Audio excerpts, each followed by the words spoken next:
Well, today is the day. I'm finally going to start doing the meaningful Monday messages again. I stopped about 1.5 years ago when I fell while I was walking my pup and I had a concussion, and I just never got back into it yet. But today, the inspiration came back in to start doing this again. So every Monday, I'm going to be uploading videos in natural spots and doing as I was doing before, reading from my favorite writings to inspire and to play the flute, to give you some moments of soul nourishment in the day. And this is one of my favorite places, Montague. This is on our island, Galliano Island. And today, when that inspiration came, and after today's morning show where I'm saying, yeah, we need to put into action when an inspiration comes. So this is me taking my own advice and taking action to restart the Meaningful Monday Messages podcast. So when I did that, then I found my old book called Letters to a Young Poet by Rainer Maria Rilke. And this book had profound impact on my life in my early 20s.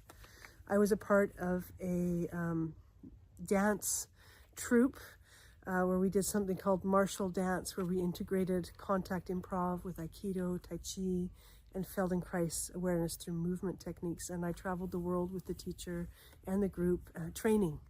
And as a deep training for knowing self. It's not a performance dance. It's an inner dance where you dance with a partner and there's a point of contact and you move with each other. And you find out what is that unique, constellation of us dancing together. Where do we go? And I've talked about this in, I think, my Master Your Mindset, Master Your Life series as well. And so they gave me this book, and here's all of their beautiful signatures to me for my birthday. And it felt like the perfect thing for now, also for the new year. Beautiful message. So I'm going to read from one of the chapters there. And what he's talking about, so this book is about his correspondence with a young, striving writer. And it's the letters between the two of them. And they're very profound in coming to identify what is that hunger and calling that is unique to me, unique to each of us. That is the force, that is the action we cannot live without.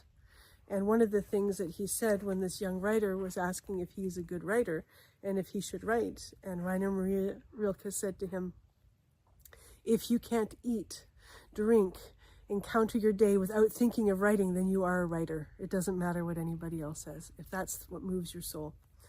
And so, yeah, it's a beautiful book. I highly recommend it. Again, Letters to a Young Poet, Rainer Maria Rilke. And it's all really about that journey of discovering self and what's my unique purpose in this world, what calls me. And I'm going to read this. It's about doubt, and the young guy was writing him about his doubts, and this is what Rainer Maria Rilke had to say. I'm going to step out of the camera view so you can just take in this beautiful view as I read it and take in the words. Okay, I'll be back with the flute song shortly. Okay. There is perhaps no use my going into your particular points now, for what I could say about your tendency to doubt, or about your inability to bringing outer and inner life into unison, or about all the other things that worry you. It is always what I have already said. Always the wish that you may find patience enough in yourself to endure, and simplicity enough to believe, that you may acquire more and more confidence in that which is difficult, and in your solitude among others. And for the rest, let life happen to you. Believe me, life is right in any case. And about emotions, all emotions are pure, which gather you and lift you up. That emotion is impure, which seizes only one side of your being and so distorts you. Everything that you can think in the face of your childhood is right. Everything that makes more of you than you have heretofore been in your best hours is right. Every heightening is good if it is in your whole being and blood. If it is not intoxication, not turbidity, but joy, which one can see clear to the bottom. Do you understand what I mean? And your doubt may become a good quality if you train it. It must become knowing. It must become critical. Ask it, whenever it wants to spoil something for you, why something is ugly, demand proof from it, test it, and you will find it perplexed and embarrassed perhaps, or perhaps rebellious. But don't give in. Insist on arguments and act this way, watchful and consistent every single time. And the day will arrive when from the destroyer it will become one of your best allies and workers, perhaps the cleverest of all that are building at your life. That is all, dear Mr. Kapos, that I am able to tell you today. Yours truly, Rainer Maria Rilke. So what he's saying is that doubt isn't always the enemy. Doubt can be trained to be a filter. Because too often when we feel self-doubt, we start to deplete and depreciate ourselves. And then we get stuck. And that's the view that distorts our inner world. But when our doubts can bring filtration and clarity to see and understand more closely what is actually the movement of our soul and our life, then that doubt becomes useful and purposeful for our journey. So now I'm going to play a flute song for you to have a few moments of meditation and enjoyment.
Of an otter swimming by. Oh my goodness.